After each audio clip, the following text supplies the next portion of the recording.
In this video, I'm going to show you how to edit a PSD file in Photopea. A PSD file is a design created in Photoshop, and if you only have this file, you can easily edit it in Photopea without losing any elements. First, go to the Photopea website. On the front screen, you can click on Open from Computer, or alternatively, click File in the top left corner and then select Open.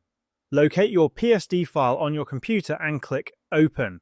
Your PSD file will now open in Photopea, and if you look at the Layers panel on the right-hand side, you will see all elements exactly as they were in the original file, including text, logos, and design elements.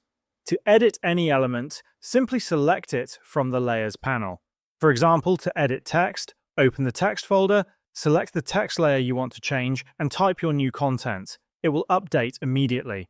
Similarly, design elements can be edited or removed as needed. If you find that a part of the design is too much, right-click on the design folder and select Delete. To fill any empty areas, open another layer or extend an existing image to cover the space.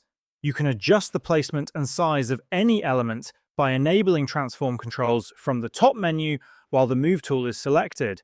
This allows you to resize or move layers as needed. Using this approach, you can fully edit any PSD file in Photopea, and this is how you can edit a PSD file in Photopea.